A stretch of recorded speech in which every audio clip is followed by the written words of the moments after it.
You know, this morning we have to start off with one of these.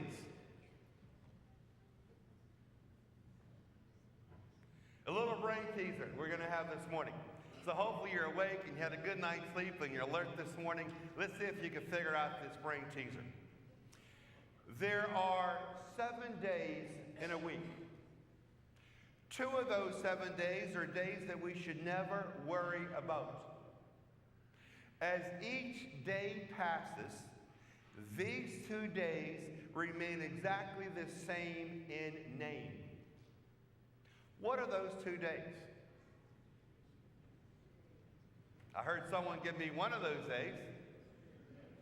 Okay, these are the 2 days right here that we should never worry about. Yesterday and tomorrow. Yesterday's over. It's history. Why would I want to focus on what happened yesterday? Why would I want to spend a lot of my life saying, I should have done this, I should have done that? I can't change. And tomorrow isn't here yet. I'm not in control of tomorrow. Why would I want to put all my worry on tomorrow?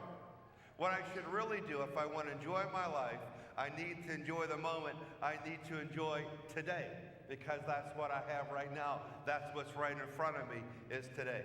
It turns out to be that's really the key point and message of the gospel reading. Now, the gospel this morning comes out of the 9th chapter of Luke, verses 28 to 36 inclusive. Let's take a look at what is going to transpire in this gospel as something that Peter does that I think is very practical and important. Let's take a look at verse 28 of the 9th chapter of Luke. It says that Jesus took Peter, John, and James and went up the mountain to pray. At this point in the 9th chapter of Luke, Jesus had already solidified his 12 disciples. And Jesus wanted to have an intimate relationship with all 12 of his disciples. But he realized, if I spend time with all 12 doing one thing together, I cannot get to know them on a more intimate basis.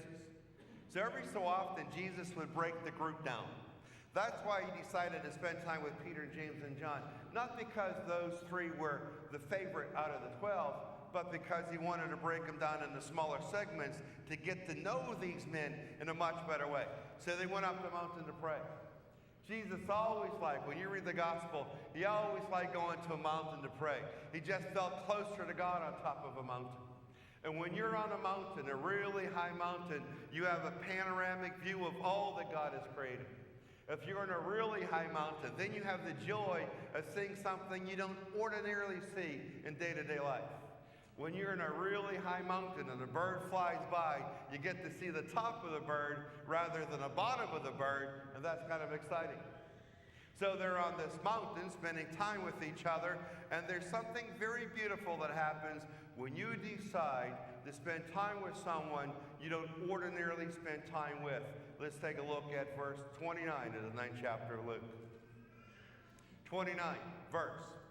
Well, he was praying, that's a reference to Jesus. While Jesus was praying, his face changed in appearance, and his clothing became dazzling white. Jesus is transfigured right before them. How did that happen? Well, it happens all the time when you elect, for whatever reason, to spend time with someone, as I said, you don't ordinarily spend time with. Now, we all have a lot of acquaintances and people that we know. But if you think of any acquaintance in your mind, you might be able to say, you know, I know that person, but I bet in the last 20 years, I haven't, if I would add up all the conversation I've had with that person, it probably doesn't total 20 minutes. But if you decide one day to say, look, I'm going to spend the entire day with this person. I know them, but I really don't know them. And we're going to spend a day together. Then you see that person in a different light.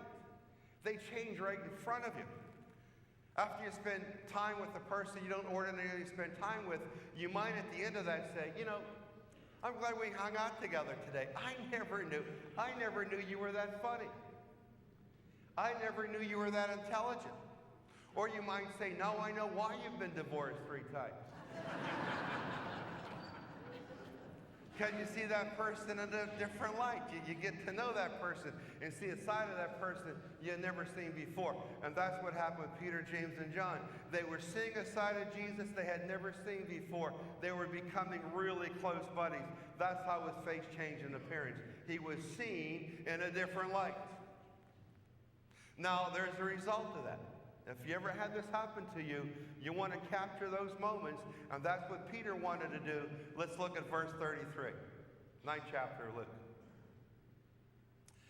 It says there, as they were about to part from him.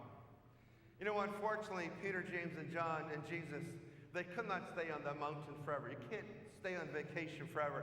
Eventually you have to leave and go back to reality. So as they were about to part from him and separate, Peter said to Jesus, Master, it is good that we are here. Let us make 3 tents, one for you, one for Moses, and one for Elijah. What did Peter actually want to do? He wanted to have a Kodak moment. He wanted to capture that time up on that mountain. What he is saying is this. Yeah, I want to build 3 monuments. To you, Moses, Elijah. So that years from now, if I return onto this mountain, 20 years from now, I have no idea what's going to happen in the future. But when I see those 3 monuments that we're going to build right now, I will remember the time that I spent up here with you, Jesus, and my other disciple friends, James and John. And I'll call to mind that great memory of spending time on that mountain together when we got to be really close. That's what he wanted to do. You see, Peter was right. Peter enjoyed the moment while the moment was occurring, not 5 years later in retrospect. That happens all too often in our life. Think about how many times, if you've committed this great infraction, think of how many times in your life you enjoy something only after it is over. Isn't that a sad time to enjoy it? Instead of enjoying it while it's occurring, you only enjoy it once it's over. That's sad. You see, this is chapter 9 of Luke. By chapter 20, compositionally, 5 months later, chronologically, Peter had no way of knowing that Jesus would begin the path to Calvary and he would passively watch. Peter's right. This is chapter 9 of Luke. By chapter 22, compositionally, 5.5 months later, chronologically, Peter had no way of knowing that Jesus Christ would be crucified and he would deny his friend 3 times. You see, Peter had no way of knowing if the future would be better or if the future would be worse. All he knew is right now, on this mountain, hanging out with Jesus, James, and John, this is just a beautiful moment. He knew right now the present was special. And he enjoyed it while it was occurring. What a powerful message. There's this little boy. His family lived next to an airport, and they lived very close to a runway. And every day, this little boy would come home from school, and he'd want to get his tackle box and his fishing rod, and there was a stream right at the end of the property. So the little fellow would take his equipment, go down to the stream, and he would sit there in the side of the stream. But instead of fishing, instead of focusing, instead of enjoying the moment, he would look up when he heard, and he'd watch the planes take off and watch the planes land. And he would say to himself, day after day, I'd give anything to be a pilot in one of those big planes. That'd be so great to fly one of those. Oh, I wish I could do that. I hope I can. 25 years later, this little fella grew up and he became a pilot of a commercial airliner. Now, as a pilot, he's got all kind of stressors, all kind of anxiety. He's got schedules to meet and lives to worry about of the passengers. He's got this big plane. He's got to make sure he takes off correctly and lands correctly. And this one day, as a pilot, he's coming down for landing, and he looks out the cockpit window. And he sees down in the stream, he sees a little boy fishing. And he said to himself, I would give anything to be that little boy fishing, so carefree, not a worry in the world. You see, 25 years earlier, he was that little boy. But 25 years later, that carefree little boy, instead of enjoying the moment of fishing, he decided to enjoy something else, being a pilot. And he missed the moment. How often in life we miss the moment? How often a husband will talk to his wife, and as he's having a conversation about something that's really important, you know when this happens, husbands and wives.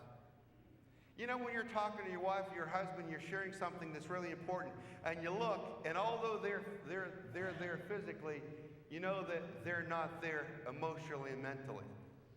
That they haven't heard a word you said. And that's a very empty feeling. You say to yourself, I've been talking and you haven't paid attention. Where are you?